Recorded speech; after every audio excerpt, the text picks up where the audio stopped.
Okay, welcome back to lecture number 6. This is about idea generation and an idea fit, how that fits with you personally, hobbies, skills, attributes, things you might know or have that you could utilize to actually create business ideas. Now, as I mentioned before in our previous lectures, we went through the validation process first so that when we get to the idea generation part of this course, you're already ready to take this idea and go and validate it right away. And so the idea generation has been kind of saved until the end for that reason. And so we're going to cover various aspects of idea generation, idea fit, as they relate to your hobbies, your passions, who you are, and also as it relates to skills, knowledge you have. And then we'll break down a few specific things, specific characteristics of business ideas and how we evaluate those a little further, even beyond what we've discussed in our previous lectures. So get ready, hop in. This is a longer lecture. Just be aware of that. This is a longer lecture, a lot more slides than we usually have because we're kind of combining two different things together all in one. And so we're going to spend some significant time today going through this idea generation concept. And again, if you have questions as you move along, feel free to reach out. But this should be pretty forward. And just also FYI, we will have a worksheet and activity associated with this lecture in addition to everything else you're doing, in addition to speaker series, all that stuff. We're going to have a worksheet related to this lecture specifically that you're going to do at your own pace, do on your own, and then actually turn in. That's a simple exercise when it comes to idea generation itself. Okay, so let's hop right in. We're going to talk about really the component of you when it comes to idea generation. You're unique, and any idea you're going to have should fit your life and who you are, because that tends to be the easiest way to move into a business opportunity is something that you're already familiar with, you may already be good at, or something that you're just passionate about. And so this is a really important part of the idea generation process, especially if you're just starting out and you don't have maybe the innovative ideas like other people do, or maybe you're not on the cusp of entrepreneurship and what's happening in the world. This idea that we can look to our passions, our skills, and who we are is a really good way to get started with idea generation. So like I mentioned before, hobbies and passions are probably the biggest source of business ideas in general, because it's easy for people to look at the things they already like or that they're already doing and then ask themselves, how do I monetize that, or how do I turn that into a business so that I can still do my passion, still participate in my hobby, but also make money while doing that. So you're all going to have a natural inclination towards something. Maybe you like to kayak, maybe you like to run, maybe you like to bake. Whatever it is you like to do, you're going to have a natural inclination to those things. And so start to think about what those things are, because the real nice thing about turning to a hobby or passion when you're starting a business is that it's a lot easier to jump in and be excited about, and a lot easier to sustain the business into the future, because there will certainly be times when you feel like, oh, I want to stop, it's too hard, I'm running into too many obstacles. But if it is something you really enjoy doing, you have a passion about, it's going to be easier for you to actually continue to move forward with that business. Okay, so hobbies and passions. Let's talk about those for a minute. Hobbies help you build skills, do certain things, but hobbies are really anything that you like to do for fun, anything that you enjoy doing. And so to figure out what your hobbies might be, you can ask yourself these questions. What do you do when you don't have to work? Or what do you do when you're not in school? Or what do you do on the weekends when you have free time? That's usually a pretty good indicator of what your hobbies are. And again, start thinking about these as we move through this lecture, because that will help you start to formulate maybe some potential business opportunities as we think about our hobbies and passions and things we're good at. Okay, so the good thing here is that you can truly build a business around a hobby, and that's totally legitimate. I've seen many people do that and create really successful businesses. So don't think that you can't, first and foremost. And then also think about just what's unique. So, maybe you're a runner, but maybe there's millions of other people that like to run. And so maybe you continue down the list and say, okay, I like running, but what else do I like to do that may be a little unique to what everyone else is doing out in the world? Because that will tend to be easier to break into a niche like that is not super saturated with coaches and courses and products and et cetera, right? Now, it doesn't mean you can't get into those things, because you can always find kind of your place in those different, in a niche that's saturated with lots of people, but just consider that as you start to work through these ideas. Also ask yourself, could you do this all day? So if running is a thing that you like, could you talk about running all day? Could you teach running all day? Could you talk about running products all day? Is this something that you could do day in, day out and not get tired of doing, and feel like you could sustain a business in that way? Because you really ultimately want to be happy when you're running the business. And so when we think of hobbies, passions, ideas, think of something that you could do long term and it would make you happy day in and day out as you work on your business. Okay, now let's talk about passions. Passions are slightly different than hobbies in the fact that passions are the thing we're going to spend a lot of time thinking about and a lot of time caring about. Okay, so running might be a hobby, a thing you do on the side because you enjoy doing it, but you may be passionate about building schools for underprivileged kids in Africa or something like that, right? Something that you feel very strongly about and that you think a lot about and that you have a deep care for. And so you want to spend a large portion of your life focusing on passions, at least that's my personal opinion, because that's going to be the thing that's going to give you fulfillment, the thing that brings you true joy in your life. And these things should really be pretty obvious for the most part. What do you really, truly care about? What things do you want to think about and are you worried about, concerned about on a day-in-day basis? These are your passions. And again, these are also things that we can turn into business opportunities. Okay, now we're going to do a little exercise here. And this is, you're not going to turn this in. You're not going to get credit for this. But I would like you to, once I explain what we're going to do, I would love for you to pause the video and actually go through this exercise. I think it's hugely helpful if you're willing to actually do it, participate in it. So what I want you to do is write down 5 things that you care about. Now that needs to be something besides family and friends, okay? Besides family and friends. 5 things that you care about. Now, why are we doing this? Well, we just talked about hobbies. We just talked about passions. And if you can list kind of the top 5 hobbies, passions in your life, it's going to give you a pretty good starting point as far as what are some ideas I could pursue in my actual business, okay? I love this quote from the Dropbox founder. He said, people who pursue their passions remind me of dogs chasing tennis balls. Okay, so what's your tennis ball? What are you doing that makes you happiest in your life? What are you doing to make other people's happy in their life? And does that make you fulfilled? So think about what your tennis ball might be. What's the thing that you get really excited about, really pumped about? Because those are great starting points when pursuing business opportunities. Business ideas are the things that you really get excited and pumped for. So pause the video, go through that top 5, and then we'll talk a little bit more about it.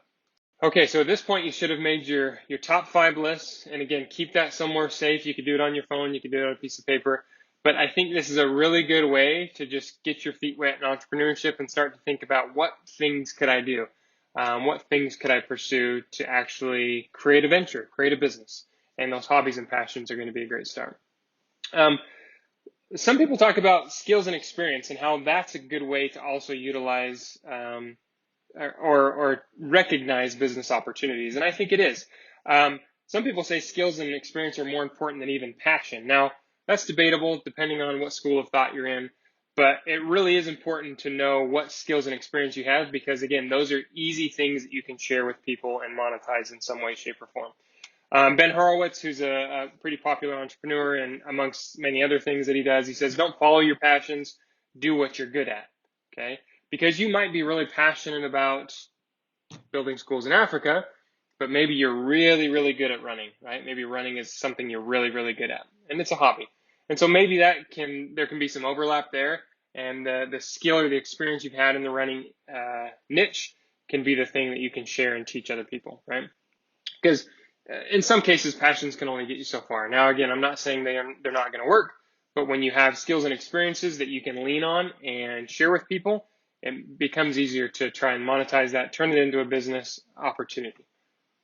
Okay, one thing we need to note about passions is they don't really say anything about whether or not you're also good at that thing, because I could be really passionate about painting in my example here, but I could be a terrible painter, even though I'm really passionate about it, right? And so it becomes hard to try and create a business around a passion that I'm really horrible at. Now, it doesn't mean you can't get better, you can't improve, and you can't someday pursue that, but it's probably going to take a lot of behind the scenes work before you can turn that into a business opportunity. So that's why I say focus on the things you're good at, because you're going to be more likely to succeed. Even if it's something that maybe you don't want to do forever, focus on those things for a time and start to get your business chops, right? Get your business feet underneath you and start to learn and gain experience from the things you're good at and have experience with. Okay, now if you're one of those people that says, oh, I don't have any skills, there's nothing I know about or can do or can teach people. False. There's always a skill or experience you've had that other people have not. Okay, even if it's the most basic thing, there's always skills or experiences you've had that you can share with other people. So these again are just specific or general things you're good at. People are usually good at something, and all of you are good at something. I am 100% confident in that. And to discover your skills, you can ask yourself the question, what could I teach someone? Okay. And again, if you're really good at running, is that something that you could teach someone? Could you teach them about the mechanics of running or how to sustain energy when you're running long distances or whatever it is, right? There's something you're good at, you've had experience with, that you could teach somebody. So think to yourself, what is that? What's the thing I could actually teach someone? Because that's it. If there's something you can teach someone, that's probably a great business opportunity to look at. Okay, so more on skills. So what do you consider yourself to be an expert at? Like I'm in the top percent of people who can do X, right? Maybe you're a really good typer. Maybe you type really fast and you could teach people how to become really efficient typists. Again, I use the running example. Maybe you're a really great runner, long distance, for example, and you want to teach people that want to get into that and want to run marathons or whatever they want to do. You're going to teach people how to train and how to eat and how to do all those things to make themselves really great runners. So again, skills and experience. What are you an expert at? What are you, top 10% at? Because those are really great things that you can teach other people and turn into business opportunities. Okay, let's talk a little bit about experience. Think about what fields you've worked in, what things you've done in your life, experiences you've had that maybe other people haven't, right? Because even just those experiences can be utilized and turned into business opportunities. And so you have to ask yourself the question, what experiences have I had that maybe other people haven't and would want to learn about or know about, okay? And then what do you have inside knowledge on, right? When we talk about experience, that's really kind of what it is. Did you work in a specific place that gave you inside knowledge about a certain type of business or a certain concept or skill, whatever it might be? Those experiences are going to be the things that are going to provide you with opportunity to share that with other people. Okay, so a little bit more on experience. What industry do you think you know something about that others don't? Again, we kind of mentioned that previously. Think about the circles that you feel well acquainted with, and what do they do? What do they know about? What experiences have you had collectively with them? These are all questions you can ask yourself to help determine what experiences may be worth pursuing or worth utilizing when pursuing a new business opportunity. Okay, so now let's do another little exercise here. Before I had you write down your top 5 hobbies, passions, right? Remember that? And if you haven't done that yet, go back and do that first. Now what we're going to do is we're going to take hobbies, passions, skills, and experience, and we're going to list out the top 10. List out 10 passion, skills, hobbies, experiences, and then you're going to analyze that list, and you're going to make a determination about what your top 3 might be as far as items that you could actually pursue when it comes to building a business, creating a business. What would your top 3 be? So again, you're not going to turn this in, but I think it's really, really important that you go through this exercise. So please pause the video, list your top 10 passion, skills, hobbies, experiences, and then select your top 3, okay? Now, what you need to know is doing this exercise is actually going to help you when you have to complete the idea list builder worksheet that we're going to talk about a little bit later on in this lecture. So do the work now, and then it'll be a little easier, smoother sailing moving forward. So make that list, select your top 3, and we'll talk a little bit more about it. Okay, so here's some questions you can ask yourself as you create this list or as you look at your list now, is when you select your top 3, in selecting that, you could ask yourself the question, what do I actually want to get out of this business opportunity, this business venture? Because people don't usually do that. And so I think it's really advantageous to ask yourself that question because it may help you whittle down top 3, knowing that, hey, I want to get X, Y, and Z out of this venture. I want to I want to accomplish this goal in pursuing this business opportunity. And so that may help you whittle that list down to your top three. So ask yourself that question, whittle down to three, and again, we'll finish talking about it on the next slide. Okay, now you should have your top three listed.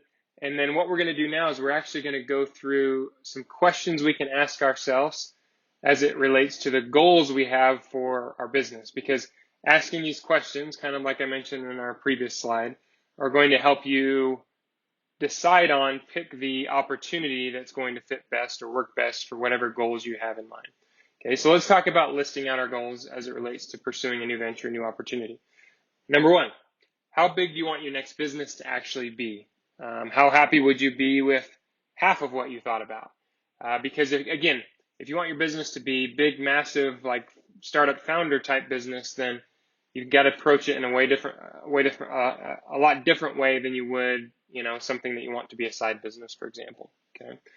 Number two, how long are you willing to work on your next business? Do you want it to be 6 months and done? Do you want it to be a lifelong pursuit? Because again, that may change which of those top three you decide on, depending on how long you're willing to commit to that particular venture. Okay, questions 3 and 4 when we talk about listing our goals. How much money will the business need to make for you to be satisfied? Does it need to make $500 a month? Does it need to make $500,000 a month, right? Really depends on what your goal is with it. Because maybe you can be happy with a smaller business that doesn't require so much time and effort and headache. Or maybe you would only be satisfied with something that's large and significant, which is fine too. It's whatever your preference is. Number 4, how many hours per week are you willing to actually work on the business, right? If you think back to the entrepreneurial types that we talked about, you remember we mentioned lifestyle entrepreneurs and startup founders, right? Startup entrepreneurs. For a lifestyle entrepreneur, this question is, I don't want to spend a ton of time, but I do want it to pay my bills and help me live a certain lifestyle. Whereas a startup founder says, hey, I'm willing to devote all of my time to it. I'm willing to not take earnings in the beginning because eventually what I want to have happen is I want to cash out and be a bajillionaire and live on my private island and whatever, right? And so you have to ask yourself the question, how much money do you want it to make? How much money are you going to be satisfied with? And then how many hours are you actually willing to put in? Because those need to kind of correlate with each other. Because if you're not willing to put in a lot of hours, then you probably need to be okay with not making a ton of money inside of that business. Okay, so question number 5 when we talk about goals, how long can you wait before the business actually becomes profitable? How much money are you willing to spend before you get anything out of it? Because for some of you, and especially as students, maybe it's you can wait a day or two, right, before you make money, especially if you're investing some of your own money, because money might be tight. Whereas there may be some people that say, hey, I'm willing to work in the business for a year or 2 or 5 before pulling money out because I can float myself during that time. I have other sources of income or money saved up or whatever it might be. Okay, so you have to ask yourself that question. And then how long are you willing to work on your next business? Number 6, right? The longevity of the business. Is it short or long term? And again, you have to kind of look at where you're at in your life. What kind of time allowance do you have to give to a business versus other obligations, other things that you have, and be able to make that determination. Okay, now we're going to shift gears a little bit from the goal setting aspect. Once we've kind of made our list of ideas through hobbies, passions, skills, experience, we've talked about our goal setting questions. Now we're going to talk about business types, but specifically the criteria for businesses and how it relates to those different types. Okay. So first criteria we're going to talk about is the quality of the idea needed to be successful in the business. And again, a lot of these next slides are going to reference the startup entrepreneur, the lifestyle entrepreneur, the side business, okay? And then we're going to tie those into these criteria. So first, with the startup business, if the criteria is the quality of the idea needed to be successful, usually in a startup business, it needs to be a large, ambitious, innovative, mass appeal idea, right? To make it successful as a startup founder. Whereas a lifestyle business, you can do a medium-sized idea, nothing crazy. Maybe there's already an idea like that out there and people are making money doing it, and you could still make money and live a certain lifestyle.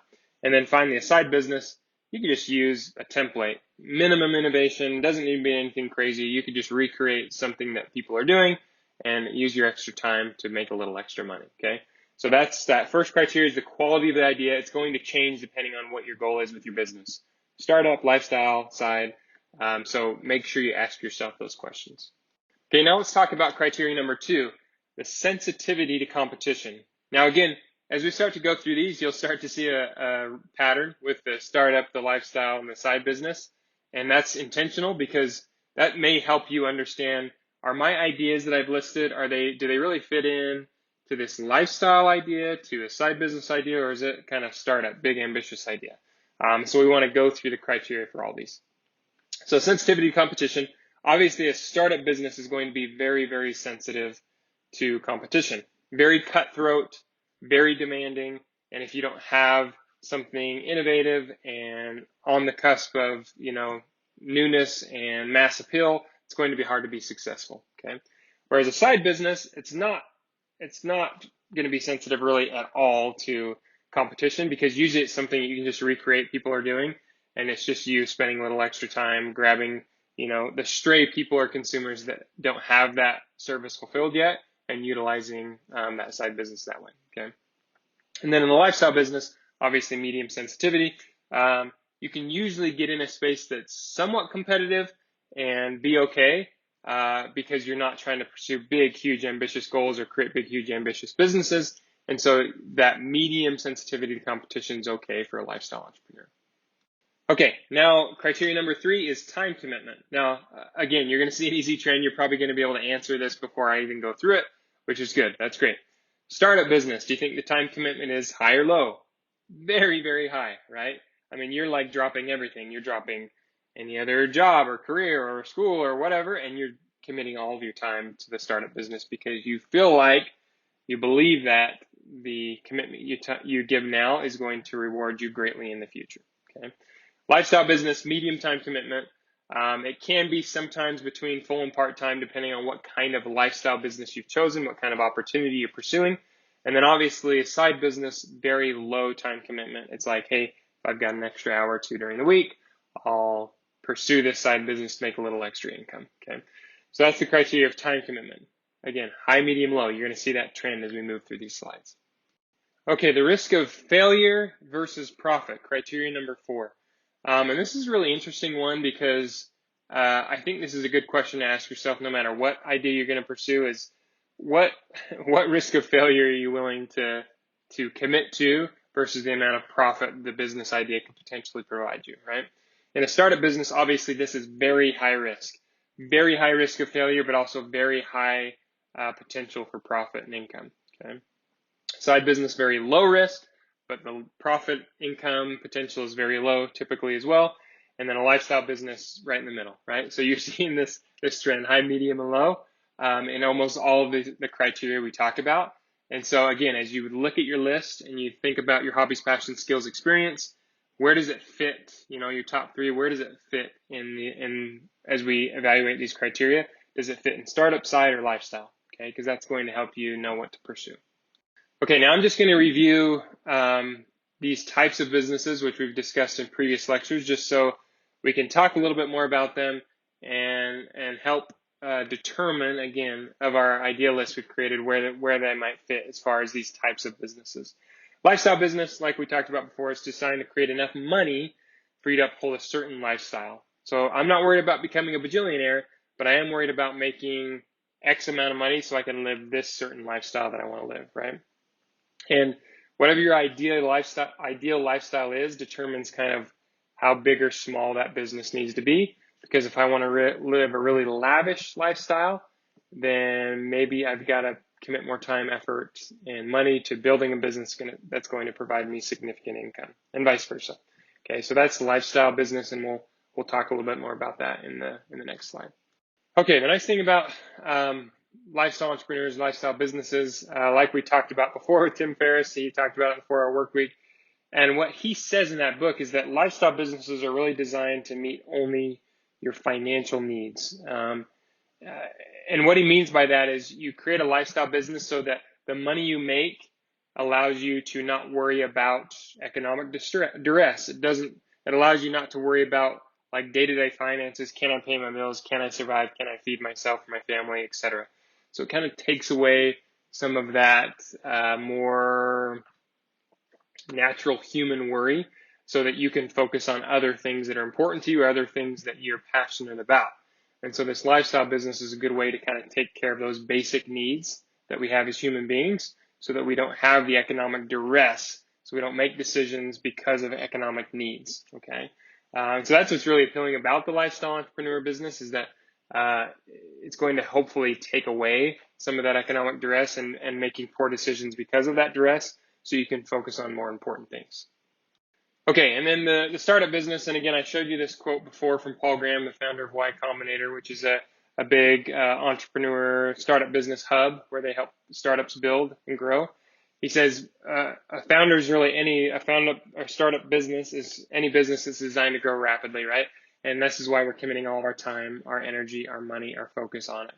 And again, this is not necessarily because you're trying to live a certain lifestyle. It's more so because you want to become really wealthy, or you want to make huge impact in the world, or you want to be famous, or whatever it is, right? And so that's this idea of startup business. And then lastly, like we talked about before, side businesses are really just basic market opportunities. You can profit to a small degree from them and create something that has value, can be sold easily, that lots of people need or want or are buying already. And usually side businesses are good things to correlate with skills and hobbies.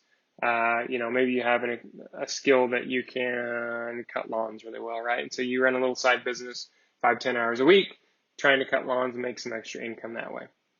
So again, side business is very different than startup, quite different than lifestyle, but also one that's very prevalent today. But again, as we look at your list, does it fit in the side business criteria or is it something else?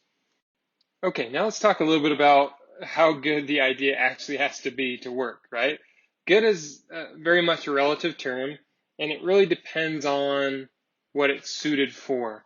And so I'm gonna go through a couple slides here and talk about this idea of, is my idea good enough, and figure out how we can evaluate it and make that determination.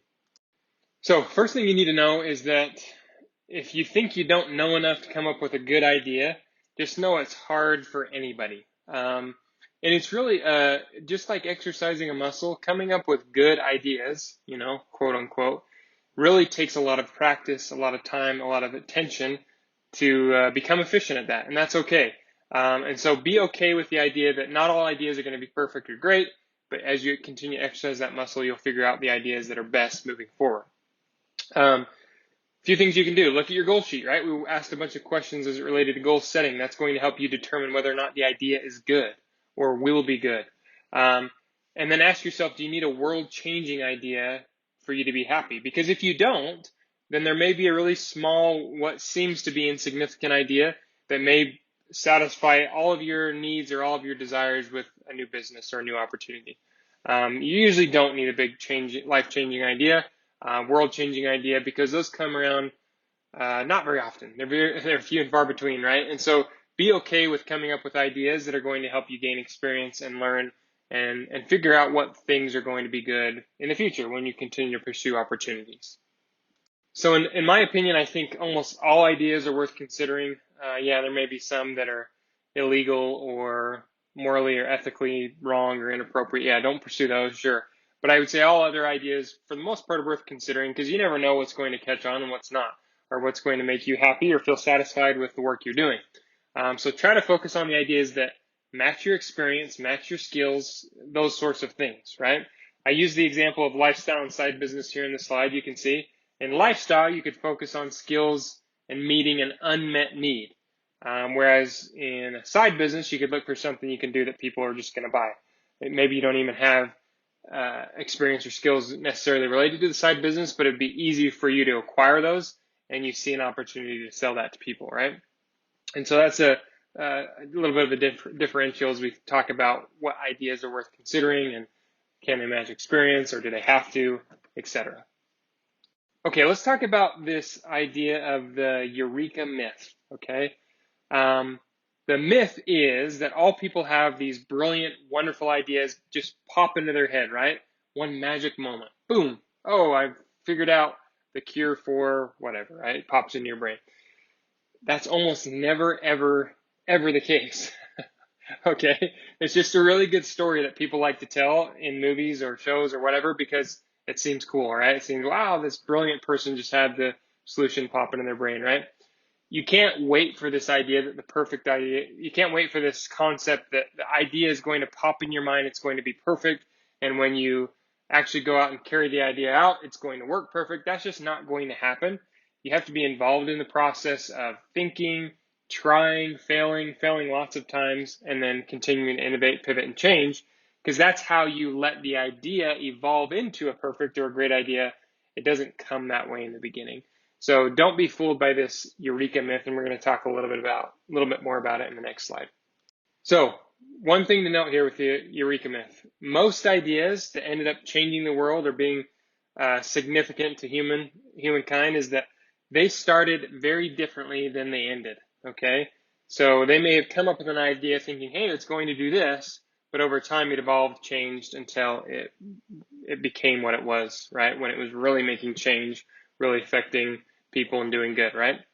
Brilliant people can come up with really stupid ideas, and so even if you don't feel like you're brilliant, which most of you are very smart and very very capable, uh, you can still come up with lots of dumb ideas, and you shouldn't feel bad about it at all. Most ideas come that way, right? They have to evolve and change. How ideas change, you see here on the bottom of the slide, is that we really do have to pivot. You change the direction radically, from what you previously planned, or there may be a steady evolution to it. So pivot's like, oh, we're going this way, and boom, we're veering, right? We're doing something totally different. A steady evolution may be just kind of a winding road that you take, and you let that idea kind of evolve and change over time, right? And that's okay. Either way you do that, be okay with changing the original concept, the original idea, because that's the very best way to meet consumers' needs and build a business that's going to be sustainable and one that people will actually be attracted to and buy from, is because you've tailored that idea, the business itself, to meet those people's needs or desires. Okay. So be okay with that, pivoting, changing, steady evolution over time. Okay, now I'm going to show you some examples of trying to discredit the eureka myth, to show you some major businesses that started very differently in the beginning and have evolved over time into what they are today. Okay, so let's start with Facebook first and foremost. When it was started as an app for people at one college to compare attractiveness between classmates, right? We all know Zuckerberg started, I think he called it the Facebook when he first started it. And it was really just to compare attractiveness of college people at Harvard. And it's today, yeah, maybe people still look at each other to see if they're attractive or not, but it's really so much more than that, right? It's really a social network where people can build businesses, they can connect socially, and so many other things, right, that Facebook does today, especially with acquisitions and other things they've done. It's a very different business than when it started. Airbnb. They started it as a system to help people find somewhere to sleep on the floor, like when a conference was in town or some event in a city was in town. And although it's still kind of like that, it's really different in the fact that people are now renting their apartments, their homes, their whatever, their space for people that want to travel and visit and whatever, and coming to meetings and conferences too. But it's so much more than that in the fact that it's really kind of taken the hotel industry by storm and really become almost a replacement for that to some degree. Okay, so let's move on to the next one and talk about a few more. Okay, Groupon, right? Maybe some of you have used Groupon to get a good deal here in town. It actually started as a website for people to donate to charity, okay, kind of like a GoFundMe, for example.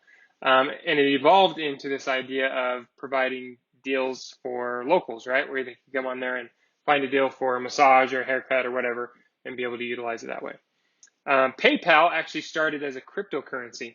Now, the interesting thing about that is that cryptocurrency is very hot. People are talking a lot about it today.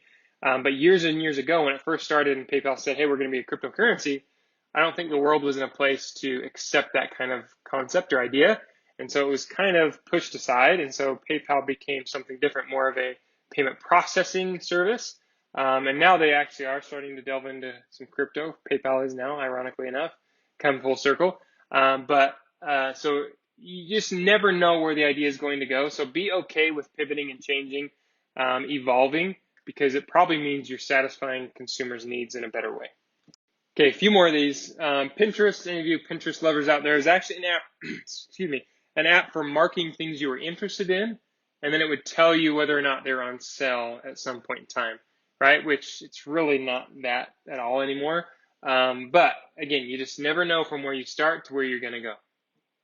Okay, Twitter. Any of you Twitter users out there? It actually started as a podcast subscription service, which is really interesting because I'm actually relatively active on Twitter for a couple reasons. One, I love the Utah Jazz, and so that's where I find all my info on the Jazz. And then two, I also try to stay up on the cryptocurrency world through Twitter. That seems to be one of the primary places a lot of the Twitter crypto influencers or crypto teachers hang out, and so it's been a good place to do that. And it's really nothing like a podcast subscription service anymore, which is fine, right? It's evolved into what the consumer wants. Flickr, any Flickr users, started as a video game called The Game Never Ending, right? And it's absolutely different than that in the fact that it's really a photo storage shop place right now, right? So you just never know what's going to happen as far as the idea goes. So be okay again with the evolving. I'm going to say that over and over again. So I think I've got one more slide on some examples, and then we'll continue. Okay, Instagram. Probably most, if not all of you, use Instagram in some way, shape, or form. It started as a check-in app. So I'm coming to a place, I'm going to check in. Boom. I take a picture of me being there or whatever. It's really evolved significantly from that where, it's still kind of going to kind of show people where you're at or in a place or, hey, location-wise, I'm in this place as I take this picture. But it's really become more of like a lifestyle app, right? People can share their lifestyle with others and also sell product and things through their business or their lifestyle business in general, okay? Nintendo, it used to sell vacuum cleaners back in the day, which is extremely interesting considering now that they're one of the biggest video game players in the world. Nobody's a bigger fan of Nintendo Switch than my little 7-year-old boy. And so we're glad that they evolved from vacuum cleaners into video games, right? It's been a fun thing for my boy, right? And we only let him play Friday, so I don't think we're playing video games all day. So anyways, you just never know where the idea is going to evolve. So be okay with that. Start one place, finish another. That's okay because it usually means you're serving the customer in a better way. Okay, so a few more slides just to kind of wrap up this idea of the Eureka myth is that you need to know all ideas are going to evolve, and that's okay. They get better as companies move forward with them. They change them as they go. Usually it means they're improving, and they're going to serve a customer better. Now, one thing I should say about this is that with the Eureka method, it also is teaching us that we can't just keep an idea in the lab, in our minds, and work on it, trying to refine it without showing it or sharing it with the end consumer, because then we're not getting the feedback we need to be able to pivot and change and do the things we need to, right? This goes back to the lean startup framework, the MVP model we use, very much relates to this Eureka method and the fact that brilliant ideas aren't brilliant at first, but you need to put them out there and be embarrassed by your first iteration of it and then evolve and pivot and change over time until you've created a product that really satisfies your ideal customer's needs. Okay, I've shown this before, and just to reiterate, Eric Ries, the Lean Startup book, one of the fathers of this Lean Startup movement, he says when we're in the shower, when we're thinking about our idea, boy, does it sound brilliant, but the reality is that most of our ideas are actually terrible. Now, we're not going to know it's terrible, though, unless we put it out into the world, we get feedback on it, and we pivot, change, and let it evolve so that we can serve our ideal customer in the best way possible. Now, again, we've already talked about idea validation, but this kind of rounds out by saying we've done all this idea generation and work, etc. But unless you go out and validate it and put it out in the world, you're not going to know if it's going to be worth pursuing, especially as it pivots and changes, right? You have to have assumptions in your business, and that's okay. But testing those assumptions, putting it out there in the world is the thing that's going to help you really tailor an idea that's going to meet people's needs and satisfy their wants, their desires, and help you make money and build a successful business. Okay, so go out and test, go out and validate. That's key and super important to taking the idea generation we've done and then going out and figuring out how to make it work. So I'm gonna continue on in the lecture, but I'm just gonna tell you we're gonna kind of break ranks a little bit, and in the remaining 20 or so slides, we're going to talk more specifically about idea generation, but not as it relates to hobby, skills, passions, experience, more about maybe some technical ways that we can go out and create idea lists and generate ideas that we can then pursue and validate like we've discussed.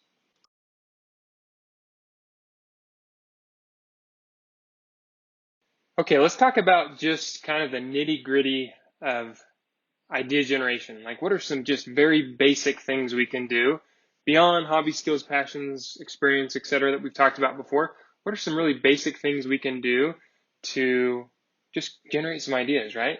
Grab anything you can write on. Could be your phone, could be a piece of paper, page on your computer. And if you ever have inspiration, something pop in your mind like, oh, that would be a cool idea, or, oh, I hate that I have to do this thing this way, any pain point, just write those things down, right?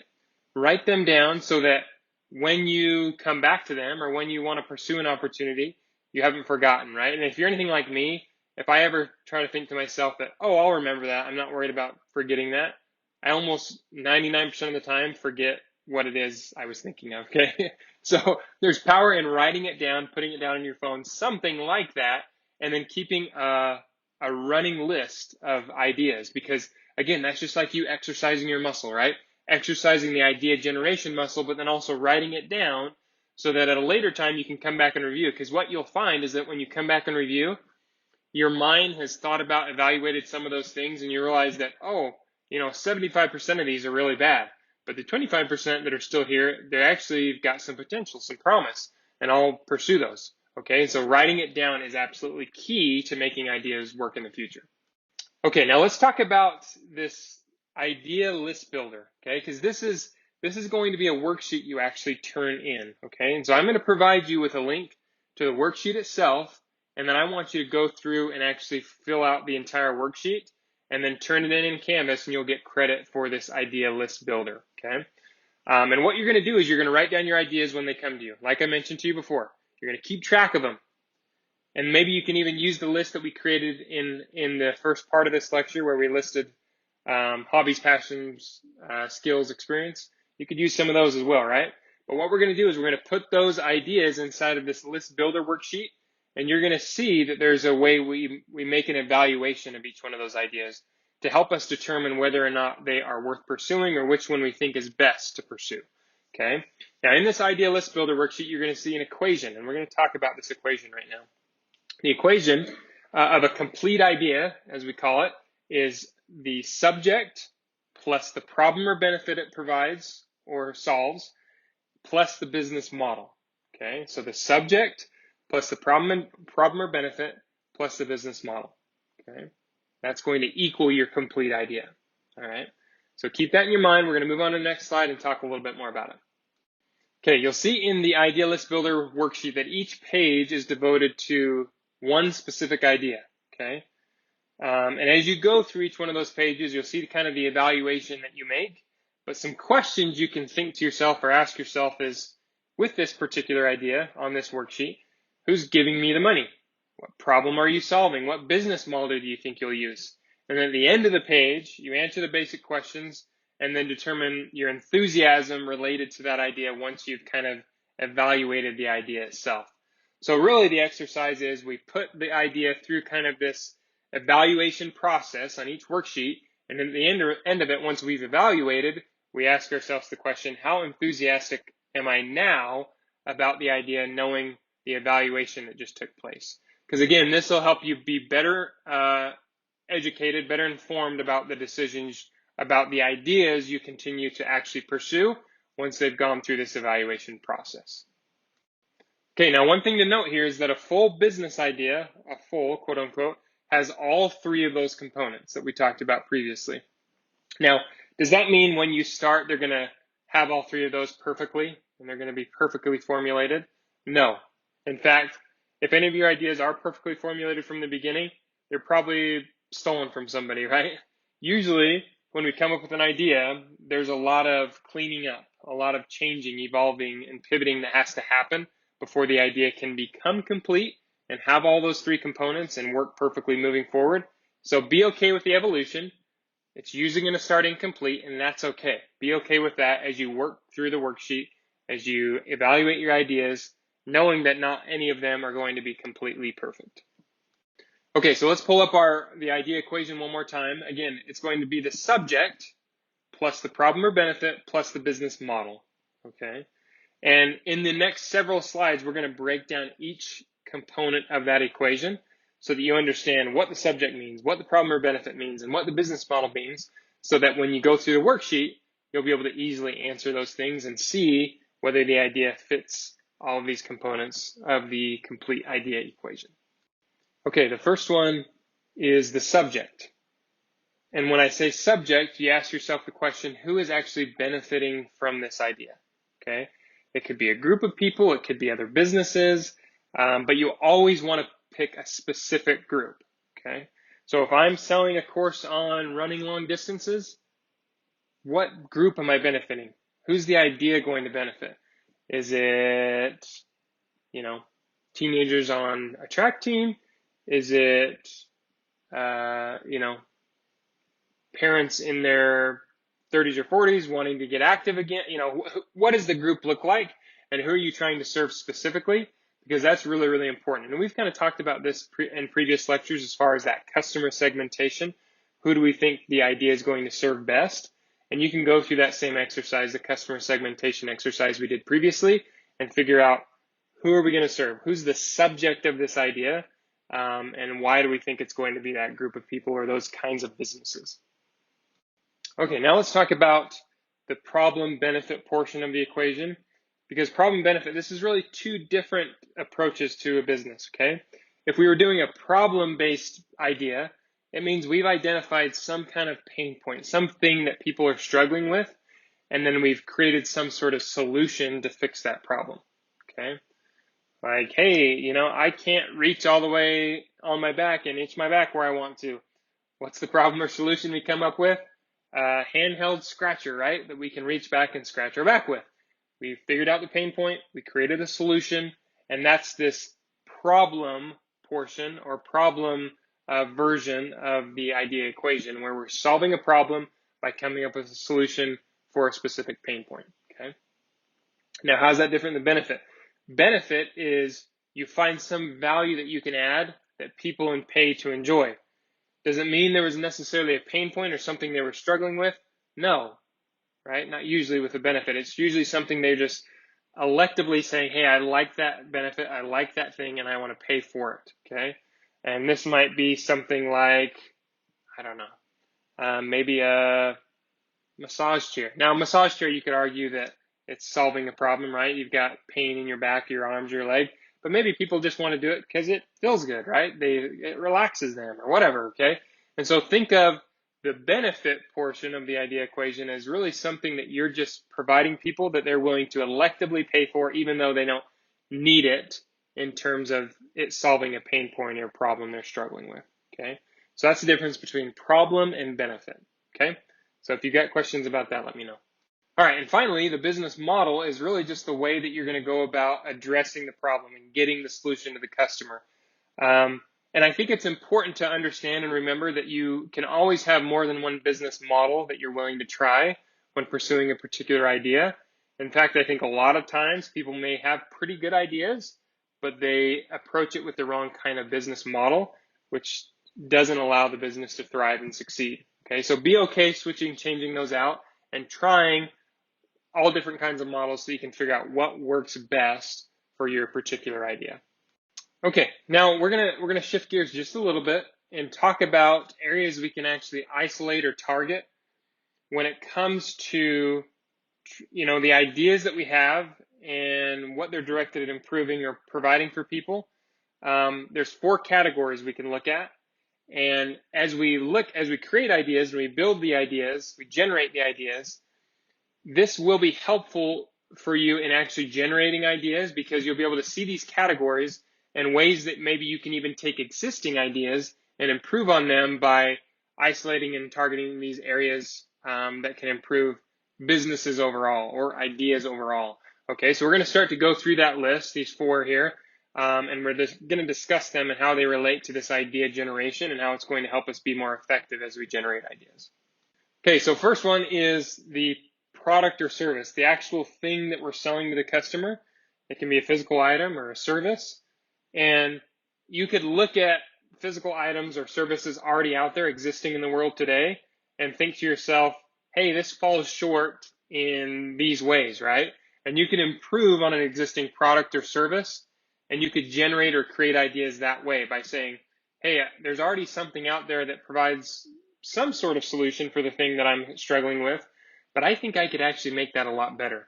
And in fact, this is where most really big businesses are built, is they take an existing solution already out there in the world and they just iterate on it and improve it in a significant way and then blow it up really big, right? And so this is a really good way to isolate and target to help generate ideas to figure out where could we improve when it relates to the actual product or service itself.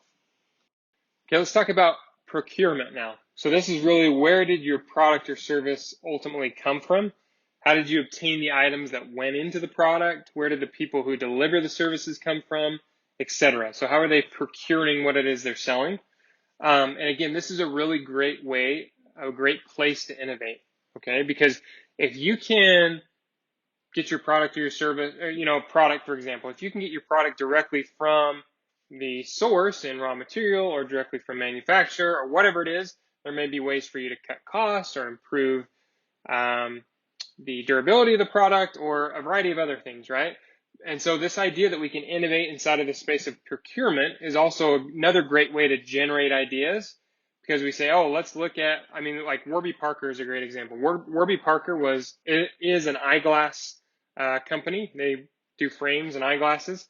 One thing they did is they looked at the eyeglass industry and realized that it was dominated by 2 or 3 really big players in the eyeglass industry. And they basically controlled everything as far as price, because they were the 2 or 3 that were ultimately connected to the manufacturing aspect of it. And then they were selling to middlemen, and middlemen were selling for a higher retail price to the end consumer, which was driving designer frames clear up in terms of the price. And so they said, well, rather than work through these big 2 or 3, let's figure out how to innovate when it comes to procurement, how we get them or make the product. And let's go and buy our own raw material, create our own manufacturing process, and do it ourselves so that we can ultimately sell the frames and the products cheaper to the end consumer, which is what they did. So they innovated in that space, and they've created a very, very successful business because of innovating with procurement. So that's just a good example of how to do that. Okay, another area we can isolate, and when you see delivery as the third one, you probably think in your mind, Amazon, right? How did Amazon innovate when it comes to delivery? Well, Prime, right? 2-day shipping, 1-day shipping. And if it's Prime Ultra or Prime Fresh or whatever they have, and you're in a bigger city that offers that, 2-hour shipping or 1-hour shipping or whatever. And so this has been one of Amazon's greatest attractions to consumers, right? Is this idea that we're going to get stuff to you really quickly. And while they offered that, they built out a massive book of products available, making it so that you can literally buy almost everything on Amazon and have it shipped to you in a day or 2, which is just incredibly convenient, especially in the world we live in now, where we want everything right away, and we don't want to wait, we don't want to be patient. Amazon has really hit the nail on the head in that regard. So you can certainly innovate when it comes to delivery. And it doesn't have to be Amazon and products delivery. It could be the way that you do lawn care, right? How quickly can we deliver that, or how timely can we deliver that? Because there's a lot of industries where timing of delivery and being on time or doing something when you say you're going to do it has really just fallen by the wayside. And so coming in there and being really strict about doing that in the right way could set you apart from some of the competitors, some of the people out there in that space, and allow you to build a big thriving business. So delivery, another way that we can certainly innovate. Okay, and then promotion. Obviously, this is essentially the marketing we do. How did the customer find out about our product or our service? And this is a really great way to generate ideas, because you can see companies out there that are doing really well, selling a lot of their product or a lot of their service without having to market or without having to sell. And if you could step into a space like that and then really ramp up marketing and sales and do those things in a much better way than the existing competitors, you'll probably be able to scale and grow much faster than they have, right? Because marketing and promoting the product is really the lifeblood of your business to a large degree, because if people don't know about it, they can't buy it. And so being able to promote it in a better way than others is going to really help carry you much of the way. Okay, so to tie up these areas of isolation we've talked about is that you really just need to remember you can innovate in all of those areas. It doesn't have to be one and only one inside your business. It could be all four. It could be two. It could be three. And you just have to decide where you think you can innovate and grow and be better than other people. And that's going to not only help you generate ideas, but also help you find success when you move forward with the business in general. Okay? So business ideas are not one-dimensional. Just keep that in mind as you think about the ways you can innovate, think about the ways you can improve, and as you generate those ideas, knowing that there's ways to generate those ideas without coming up with something brand new. Okay? So now what we're going to do is we're going to move to 5 types of innovation in our next slide. And same thing, use these 5 types of innovation to help us generate ideas that we can then evaluate and move forward with. Okay, so there's obviously lots of different ways that entrepreneurs can create new businesses. But a question that is great to ask, especially when it comes to innovation, is how can entrepreneurs improve the market, the service, the product that's already out there? Okay, I said before in a previous slide that some of the biggest businesses in the world are those that have been able to come in and improve an existing market, service, or product. Okay, so when we talk about 5 types of innovation, this is really what we're doing is how can we innovate, how can we change and improve something that already is out there in the world and then create a business out of that improvement. Okay, so that's what we're going to talk about as we move through the next slides. Okay, first type of innovation we're going to talk about is price. Obviously, people love lower prices. We don't want to spend a bunch of money to buy stuff, right? And so if we can solve a problem or deliver a service for a lower price than all the competitors out there, it's a business opportunity for us, okay? Process innovation can lead to a lower price, right? And we can deliver the same product at a higher price that may increase the perception of value. And so when we say price innovation, it doesn't necessarily always have to be, hey, how do we get the lowest price possible? It could be, how do we make it really, really expensive, but also make it so that consumers are willing to pay for that because of the kind of quality or experience or service that they're given when buying from us, from our company. Okay, so examples of this, who do we think of? Walmart is a great price innovator, right? They've figured out ways, like process innovation, delivery innovation, many of those things. They figured out ways to drive prices down. Okay. And that's what they hang their hat on, is they say, come to Walmart and you're going to get the very lowest prices you can. Now, contrast that with a company like Lamborghini, for example, right? Does Lamborghini hang their hat on lowest price for the best kind of car? No. They're very much, hey, we're going to charge a lot of money, and they're not always the most expensive car, but they're going to charge a lot of money because they're saying when you spend a lot of money with us, you're getting a lot of value, a lot of quality, an experience that you can have with no other car. And so price is a really great way to innovate. And again, as you look at the existing market, niches you're interested in, spaces you're interested in, look at price and think to yourself, could we innovate with price in this space? Could we be the lowest price offering? Could we be a really high price offering but provide a really good experience or value? So price is our first type of innovation. Okay, let's talk about convenience, the ease at which the customer can purchase the product or service. Okay, so we save time, we save extra effort, and when I list friction on here, what I mean is the required steps for getting what you want, right? Is it really hard to go and buy that thing I want, or is it really, really easy? Because if we can reduce friction, the convenience goes up, right? The more convenient it is for us to buy, the easier it is for us to say yes to purchasing. Okay, I go back to the example of Amazon. Has Amazon reduce the friction for us to purchase from them? Absolutely. Okay, and how have they done that? If you get on the Amazon mobile app on your phone, what can you do? You can literally search the item you're looking for. It'll pull up a bunch of listings.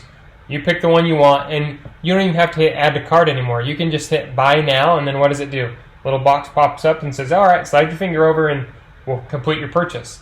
Like, they make it so easy to do that, which is why our family buys way too much stuff from Amazon, right? Makes it so convenient for us to just, boom, click the picture, slide the finger, it's purchased, and then we know it's going to get to us in a day or two. What have they done? Almost reduced the friction to nothing, made it so convenient that we buy probably more than we even need to, or more than is necessary as far as the things we buy from Amazon. So again, if you can look at the convenience factor and figure out how can we make it more convenient for the consumer, reduce friction, it's going to be much easier to bring in consumers that are ready and willing to buy from you over and over and over again. Okay, innovation number 3 is speed. How quickly can you deliver the value to the client? And again, I hate to keep going back to the Amazon example, but they've hit so many of these innovation points, it's easy to use them, right? Amazon, you can deliver the package within 2 days anywhere. Domino's Pizza, you can get it in 30 minutes or you get your money back. Are there other examples that you can think of?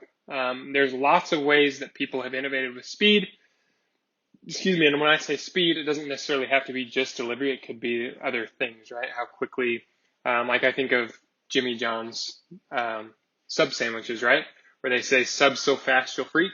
So the whole idea is you can come through that drive-through, go to Jimmy John's and have the sandwich created very quickly for you so that it's more convenient, right? So speed is another great example of innovation. And so do you think Jimmy John's looked at all the other sub shops or whatever and said, hey, they're really, really slow and maybe we could innovate there and use that as kind of a marketing tactic or a way to set ourselves apart from all the other sub makers out there? Sure, yeah. I mean, a great opportunity for them to do that and set themselves apart. So what ways can you innovate with speed, and can you create your own opportunity with that innovation? Okay, what about quality? Innovation number 4. And this is pretty self-explanatory, right? Just how much quality we can instill inside of a product or a service that we're going to provide to the consumer, to the customer. Good quality, bad quality. This could be things like food taste, aesthetics, functions, durability, a bunch of different ways that you can describe quality. And again, quality comes in especially as you talk about these high-end brands that are selling single products for really high prices. This is what they hang their hat on, this type of innovation, quality, saying, hey, the reason we're charging this amount is because the quality of our product is so significantly better than all the other competitors out there. We charge a premium price for that. And so look at whatever niche you're interested in. What does the quality look like inside of that niche? Are there ways you can improve it?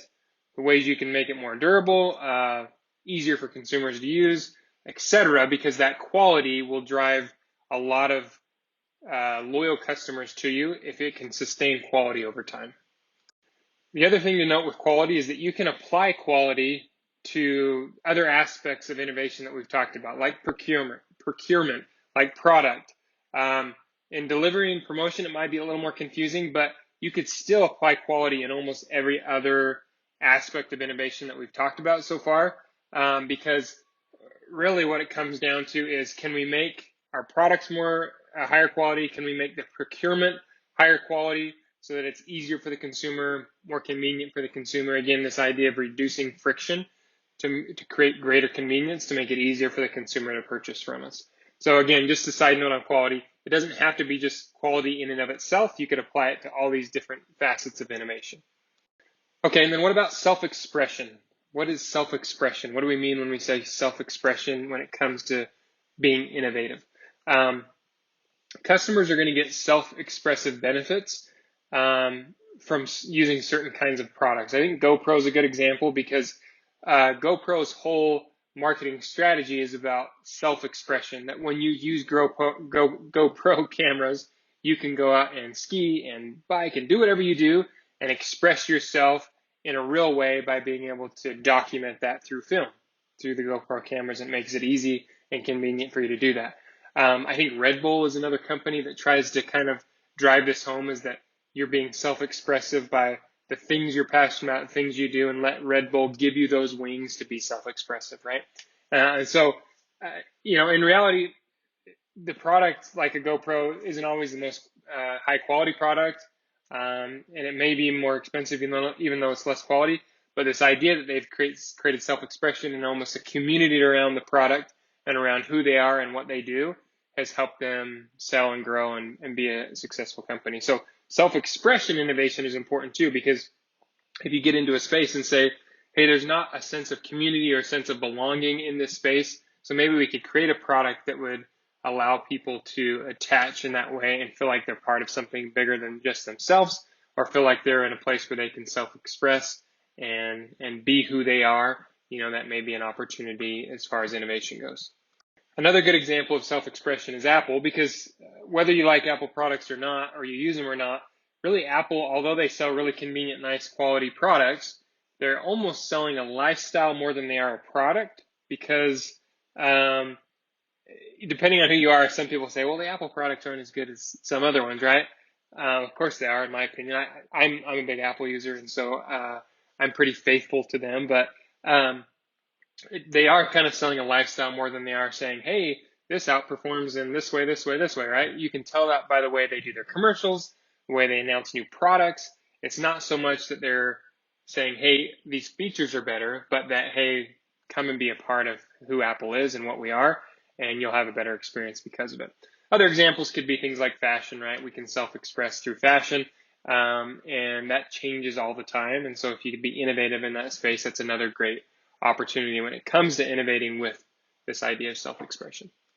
Okay, so just to put a bow on this, the 5 types of innovation, really what you want to do here again is look at these 5 types and see, can any of these levers be pulled? Can we innovate in any of these ways? And if we can, that's probably opportunity for new ideas, new business opportunities that you can pursue.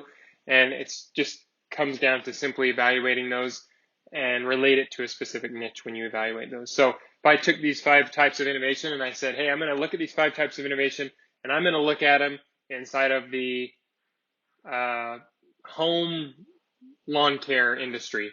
Are there any ways I could innovate with home lawn care? And if I can, how can I create a new opportunity with that innovation? Because I'm certain there probably is, and you can do that with any niche you're interested in, and that will allow you to continue to generate ideas that will most likely be more reliable as you try them, because you've seen there's ways to innovate in that space. Okay, so just to recap on the idea dynamics, again, we talked about the idea equation and the components of that idea equation, and we also mentioned how incomplete ideas, you can recognize a problem, but there may not be a solution and there may not be a target that you're trying to serve. And so observations are a source of those ideas. The complete ideas are going to have all of those components. So they're going to have the subject, problem, benefit, and the business model. And be okay trying different business models, like I mentioned before. That's an important thing to remember as you go through the idea equation. And just a reminder as well that you're going to go through this equation with your list of ideas and work that through the idea list builder worksheet, and then decide on which one you think would be best to pursue. And you're going to turn that in on Canvas and get credit for that. So remember to do that. And then just quick review on the areas to isolate and target. We talked about product, procurement, delivery, and marketing. And again, these are all ways that you can evaluate certain niches and figure out, can there be improvement made? Can there be changes made that would then create opportunities or ideas for us to pursue? And then this is also the case with 5 types of innovation: price, convenience, speed, quality, self-expression. As we look at specific niches, I mentioned the home lawn care niche. Are there ways we can innovate in any of these categories? And if you remember, quality can really be applied to almost all of those other types of innovation. And so you just have to decide, are there ways we can innovate? And if there are, let's pursue it and see if that can create an opportunity for us inside of this particular niche. So we've gone over a lot: idea generation, lots of different ways, hobbies, passions, skills, experience. And then we talked about just kind of the nitty-gritty of building ideas, and then also looking at areas to isolate with businesses and types of innovation to help generate those ideas. If you can't pull ideas from, hobbies, passions, interests, experience, etc. So those are kind of 2 different ways to do that, 2 different ways to generate ideas. And so at this point, there's no excuse to not be able to generate them. So generate them, work that idea muscle so that you can become more efficient in creating ideas, because the more ideas you can create and try, the more efficient you will become at actually starting businesses, and the more efficient you become with that, the more likely it is that you're going to be successful with one of those in the future. So that's kind of a recap on our lecture for this one. And again, just remember, do the quiz for the lecture. Remember to do the speaker series portion and the business challenge portion, and get all that work in. And again, as always, feel free to reach out to me if you have any questions or concerns, happy to answer those and discuss anything you need help with. Okay, thanks. We'll see you on the next one.